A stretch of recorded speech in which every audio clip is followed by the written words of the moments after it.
Tudo começou por um Bernardo de Farias.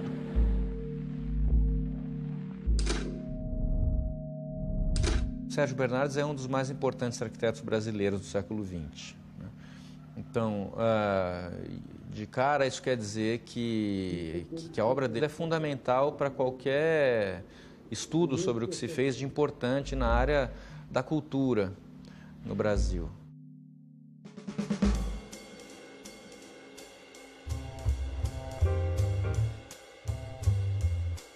Ele começa como um arquiteto de casas de elite, né, muito bem situado no mercado da nobreza carioca. Por gostar muitíssimo da vida, sem sombra de dúvida, a meu ver, as melhores casas que foram desenhadas no Brasil, até porque ele sabia como deveria ser vivida a vida. Então ele proporcionava esse espaço.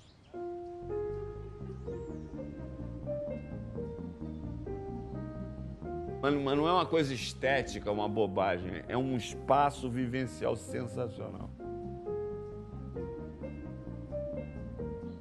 A estrutura do Neymar é linda, mas o conforto, viver, era mais com o Sérgio Bernardes. É uma casa que tem 50 anos que eu moro aqui e meus filhos nasceram já aqui, de modo que eu tenho por ela mais do que um carinho, um pedaço da minha vida. Né? Mas eu ia fazendo casa à medida que me pediam. Uma vez eu fiz 25 casas. Isso em um mês de trabalho, é quase que uma casa por dia. Eu tenho uma casa igual a outra. Era uma dinâmica de pensamento impressionante. Porque quando a gente vai olhando as datas e vai comparando, você vê que ele está fazendo coisas completamente diversas ao mesmo tempo.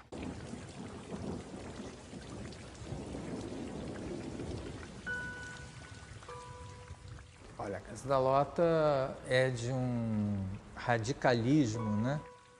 É um momento muito dogmático, né? A arquitetura brasileira estava muito regrada, né? É Corbusier, é planta livre, é forma, é pilotis, é não sei o quê, né?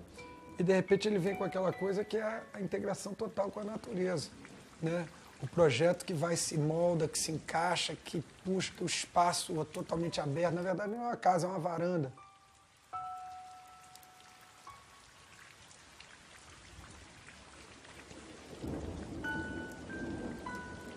A importância daquela obra é que ela foi a primeira residência em estrutura metálica feita no Brasil.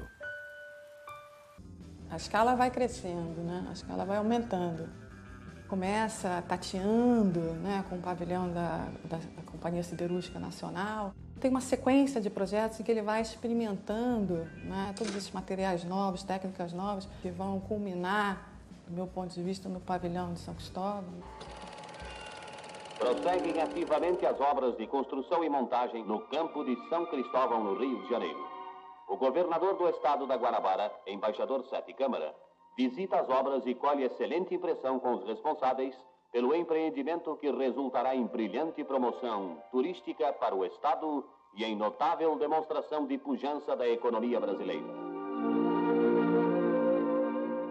O pavilhão de São Cristóvão tem todo um estudo do ponto de vista da engenharia daquilo. É uma coisa muito inovadora na época.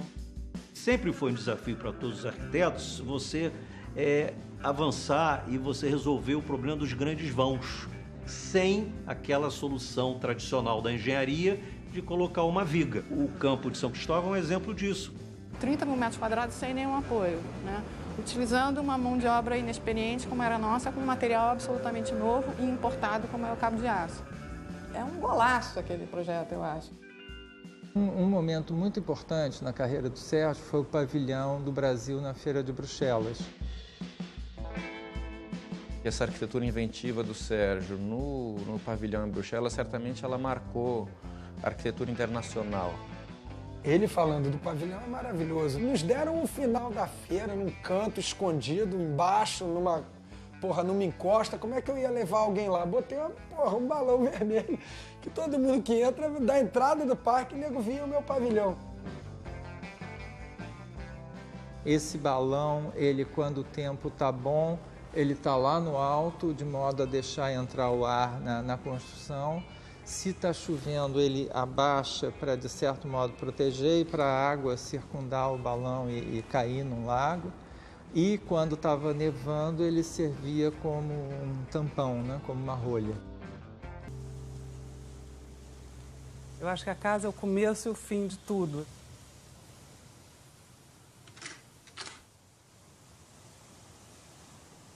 Tudo tem que ser poesia. Eram 4 janelas. Essas 4 janelas davam para posições focais que eu queria que os meninos vissem.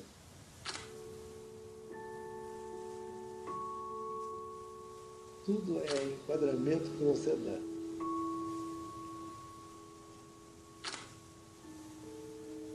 Ele deu uma coisa chamada o horizonte. Ele deu para a gente todo aquele horizonte de Ipanema, Leblon, todo aquele horizonte a gente tinha. Sempre pergunta quando se entra, o que é este, Sérgio? Por que esta janela tão pequena? Olha, se eu ponho uma grande janela, não, depois de 15 dias, eu não vejo mais a vista. Pequena, mais dinâmico. Porque desta ponta do quarto tem uma vista, tem outra vista. No, quando está aproximando, não abre a vista. Ele foi para um caminho totalmente diferente dos outros arquitetos todos. Porque era uma estética não fácil de ser absorvida, estou dizendo. Porque era uma estética muito esqueleto, né? Era o que era. Então, até chegar a não arquitetura, né? Não sei se você lembra disso. Que era uma arquitetura sem presença, que era a obsessão dele. Então ele fazia tudo, mas aí de repente tudo cobria de vegetação, não sei o quê, e você não enxergava mais a arquitetura. A primeira função da arquitetura é a não presença, sem pretensão. Que ela assimile o lugar e se junte a ele mimeticamente. Assim eu fiz o hotel Tambaú.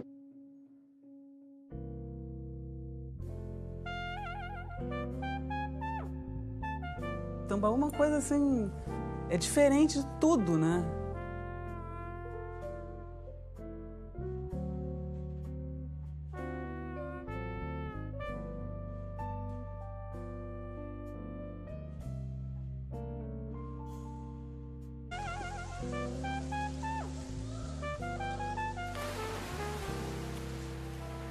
É uma obra, como ele sempre disse, a arquitetura não é para ser contemplada, a arquitetura é para ser vivida. Quase que você deixar o teu ego de lado, que arquiteto é aquele que tem um ego lá em cima, o meu tem que aparecer mais que o dos outros. Deixar aquele ego, não, quem predomina aqui não sou eu, quem predomina aqui é essa praia maravilhosa, essa areia maravilhosa, esse jardim, essa paisagem, essa temperatura.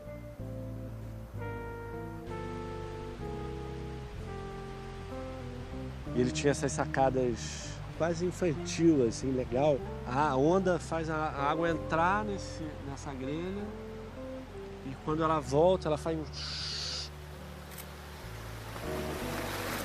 Ele chamava de bochecho, ele queria que isso acontecesse, para você ter essa percepção da onda, né?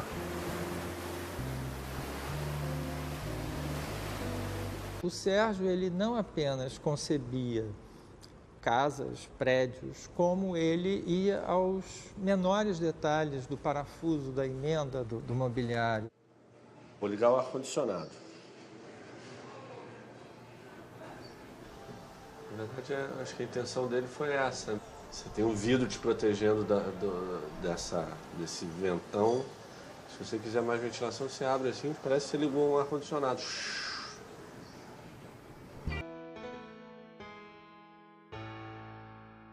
Buckminster Fuller era um arquiteto, engenheiro americano, que concebe estruturas muito leves e muito mais com a resistência dada pela forma delas e que podem ser movidas de um canto para o outro, quase como trailers, né? O mais famoso deles são as geodésicas.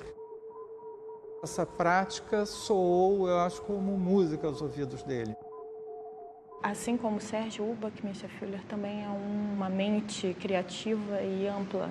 Ele trabalha com matemática, ele trabalha com essas estruturas espaciais, ele trabalha com muitos mapas. Para estudar a cúpula, ele não foi visitar o Buckminster Fuller? Não foi para esse projeto? Foi. Em Nova York, 2/11/68. Pretendo dedicar minha vida à minha obra, pela minha terra, pela minha gente. A escala do que pretendo fazer é muito grande, o que torna meus problemas muito pequenos. Representei muitos anos no mesmo teatro, a mesma peça, com os mesmos cenários, com o mesmo público, com os mesmos artistas, com a mesma estrela. Estou farto de representar. Serei autenticamente eu e minha sensibilidade. Nego que o passado participe no presente. Rompo num estado de absoluta coerência comigo mesmo, com a instituição do casamento. Ninguém é imprescindível a ninguém, só a si mesmo. Abraços, Serra.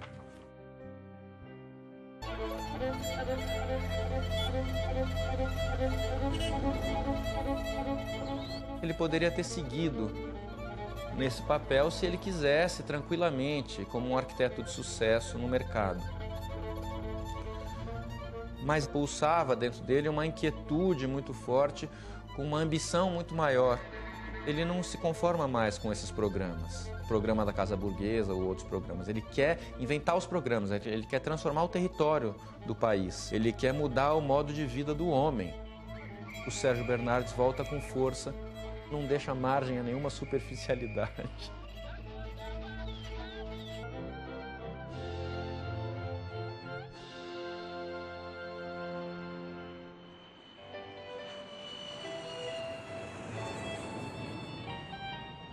Rio de Janeiro, ano 2000. Os aviões supersônicos e a cibernética reduziram as distâncias. Nossos avós gaguejavam para falar eletricidade. Nossos filhos discutem sobre satélites e astronautas. Devido à sua posição focal, o Rio se tornou um eixo de livre comércio e de intercâmbio cultural universal. Para atender a essas condições, foi criado um aeroporto internacional compacto, baseado em porta-aviões, com suas funções aplicadas no subsolo, para rápido transbordo de passageiros de aviões subsônicos e supersônicos. Ao longo da cidade, foram implementados monotrilhos de alta velocidade e elevados. Primeiro ato de libertação do solo. A população cresceu. Nossos avós compravam alqueires, nossos pais hectares. Nós obtemos metros e nossos netos centímetros quadrados. A solução no passado foi buscar uma fuga vertical tímida com prédios de apartamentos. O primeiro devolveu ao homem a vista, o clima, a calma. O segundo roubou tudo isso do primeiro. Foi quando surgiram os bairros verticais, onde cada um tem o seu lote, seu jardim, sua individualidade. 156 bairros com 600 metros de altura, cada bairro com 20 mil lotes. Esse é o Rio na era da cibernética.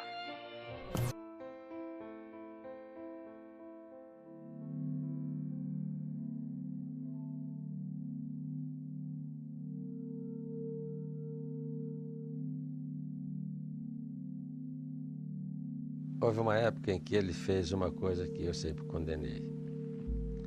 Foi quando ele criou o LIC, o Laboratório de Investigações Conceituais.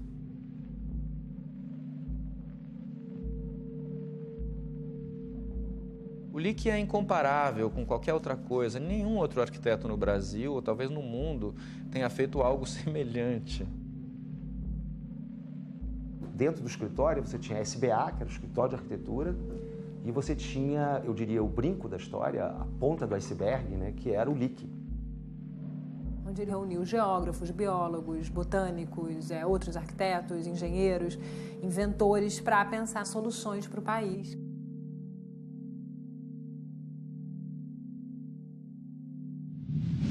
A posição do urbanista do pensador, do inventor social, é administrar a melhor qualidade de vida para o homem.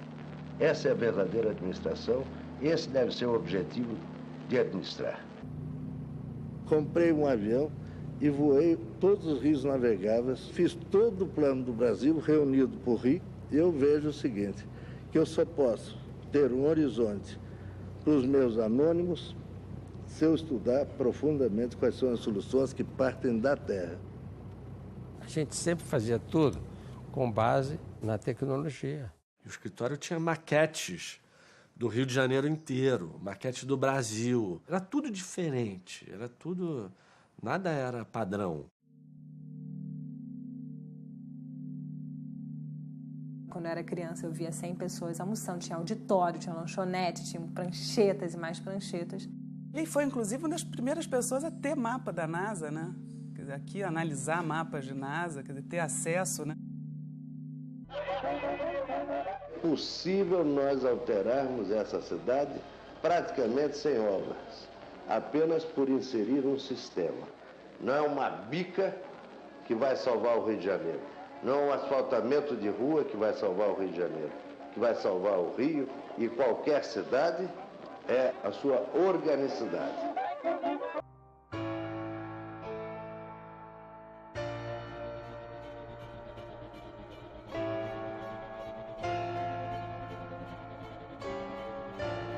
Como inventor que sou, eu uso esse direito de inventar, que é um direito que nasceu comigo e nasceu com qualquer um de vocês que esteja me assistindo ou que esteja participando desse mesmo mundo que eu. O homem é o único ser que inventa. Inventa até que está vivo.